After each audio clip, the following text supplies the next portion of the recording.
أعزائي المشاهدين، أهلا بيكم حلقة جديدة، لقاء جديد للأمام. وشعارنا بنقول بالحلم، بالعلم، بالأمل، بالعمل. مصر الأمام. نتقدم، بنشوف أفكار بره وجوه. سافرنا كتير مش عشان الفسح، لا، عشان نشوف لمحة حلوة، عشان نقول للناس اصبروا، نقول للناس احلموا، نقول للناس حاجات بسيطة هتغير حياتنا للأمام. نبدأ معاكم، وأول رحلة لينا هنروح إيطاليا. يلا على هناك. ناس جميلة، ناس حبت مصر أكتر من بعض المصريين، ناس عاوزة تبني في مصر أكتر من ناس كتيرة. هو حفيد مؤسس المستشفى الإيطالي مستر بنديتي. جده جابه هنا من عشرات السنين، قال له حب البلد دي، هتدفن في البلد دي. البلد دي في مصر، اتدفن فعلا في العباسية جنب المستشفى الإيطالي. والراجل عاوز يعمل منح كتيرة، عمل منح دراسية، وعاوز يعمل مشوار خير في نهاية حياته. بقدم هذا اللقاء اللي كان في روما لكل مصري مش عارف يعني ايه مصر، لكل واحد مش عارف بلده الناس بتحبها قد ايه وقدرها قد ايه. حبوا مصر يا مصريين. تحية لعشاق مصر. مستر بنديتي عاشق مصر، حفيد اللي بنى المستشفى الإيطالي في مصر. E comunque c'è una storia del mio rapporto con l'Egitto negli ultimi 50 anni, perché oltre ad Empedocle, all'ospedale italiano, io personalmente ho fatto una cosa molto importante in Egitto: le linee elettriche per alta e altissima tensione della diga di Aswan sono state fornite dalla mia società negli anni 60. Io ho incontrato Nasser 3-4 volte. Prima è stato un primo contratto firmato a Mosca, poi a Roma, qui e poi a Palazzo Abdin. Tre contratti abbiamo. Il terzo contratto personalmente con Gamal Nasser a Palazzo Abdin. E queste linee di trasmissione elettrica di acciaio al titanio sono ancora funzionanti ed erano finite nel luglio 1970 e Nasser è venuto a vedere le linee funzionanti. 3 mesi prima che lui moriva, lui è venuto personalmente, mi ha stretto la mano. Nasser aveva conosciuto Empedocle, mio nonno, l'aveva conosciuto, e mi ha detto: tu sei un figlio dell'Egitto, ecco perché io sono qua. Ma non ci riusciranno, perché noi abbiamo nemici comuni, li combatteremo, e se la vostra è stata una missione di pace, la mia missione quando verrò al Cairo sarà una missione di amore.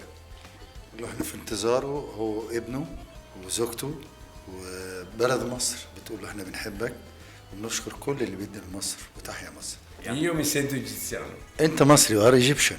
Posso dire soltanto che il mio nonno ha avuto da Farouk la Gran Croce chi l'ha data il Nili, l'ordine del grande ordine del Nilo. Io ho l'ordine della Repubblica Italiana e quando verrò a Cairo lo metterò sulla tomba di Empedocle. هو واخد وسام فارس من ايطاليا. اتمنى تكريم مستر بنديتي في مصر. ده كلامي للحكومة المصرية. كل واحد بيحب مصر، بيعشق مصر زي الراجل ده اللي عاوز ياخد الوسام اللي خده من الحكومة الإيطالية يحطه هناك في مصر جنب قبر جده اللي قال له حب مصر وتيجي تزورنا هنا في مصر. ايه القصص العظيمة دي؟ ده فارس ابن فارس ابن فارس. كم فارس في مصر وبره مصر بيحب مصر؟ عدوا معايا وابعتوا لنا. Vorrei ancora dire una cosa: il mare Mediterraneo non ci divide ma ci unisce. Quando Cesare andò in Egitto portò Cleopatra a Roma come regina, non come schiava. Il presidente Sisi è uno statista che onora il popolo egiziano e onora la storia. È un uomo che soltanto la storia potrà dare il suo giudizio, come un ciclope, come un gigante, per rilanciare l'Egitto verso un avvenire di potenza, perché l'Egitto è un grande paese, è stato sfruttato, maltrattato per secoli. Sisi è l'uomo giusto per lanciarlo di nuovo verso un avvenire di potenza. Voi siete uno degli stati più gloriosi e più potenti del mondo, e Sisi è l'uomo giusto che la storia vuole per rilanciare l'Egitto verso un avvenire, il vostro avvenire.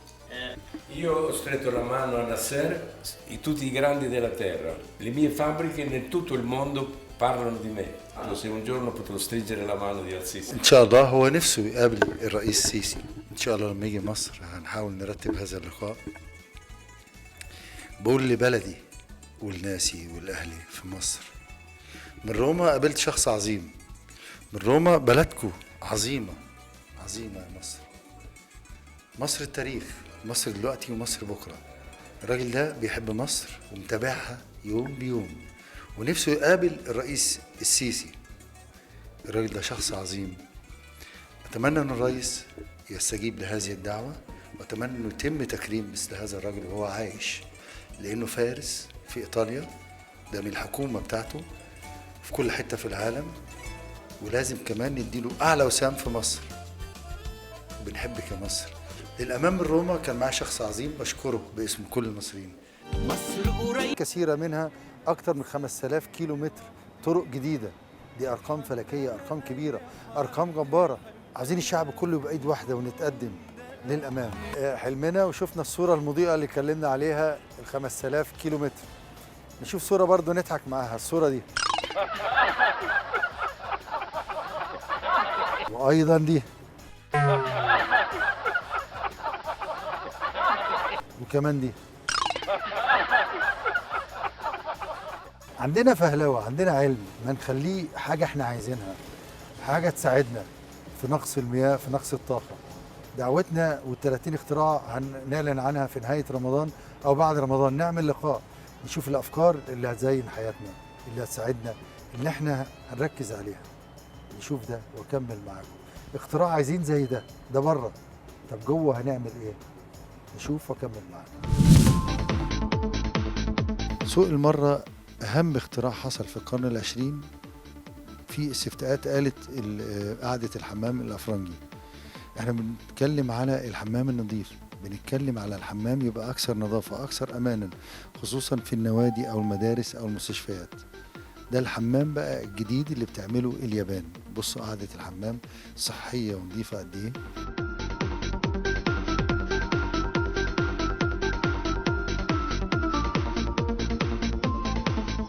للأمام، ونتكلم على ملف بفتحه وفتحته من سنوات، إهدار المال العام. كل سنتي، كل حاجة بنبنيها لازم نحافظ عليها، كل مبنى عندنا، كل منشأة، وخصوصا لو على النيل. خدكم نروح عند معهد ناصر ونشوف مبنى بيشكل لينا حاجة كويسة، لكن تحول لمأساة على كورنيش النيل ومعهد ناصر. وهذا المبنى ثمنه كام؟ كام مليون؟ حوالي مليار. رايحين فين؟ في الهوا. نروح واكمل معاكم.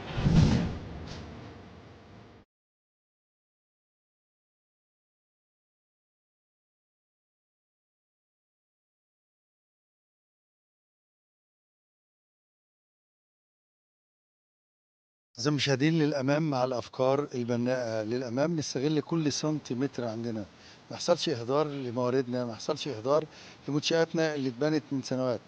هنا أمام حلم قديم.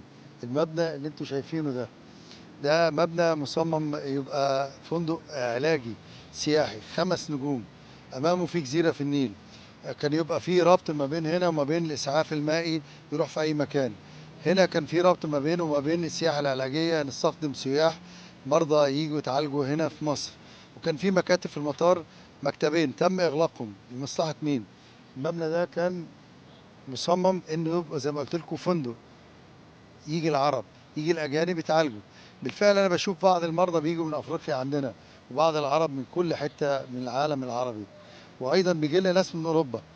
المكان ده أو الفندق ده أو المستشفى دي كلها مسمى واحد، مكان 5 نجوم، تشطيبه 5 نجوم. ناقص قرار من رئيس الدولة، من رئيس الوزارة، يجي هنا يشوف ده، يشغله، يعمره، يبقى مصدر للدخل بالعملة الصعبة.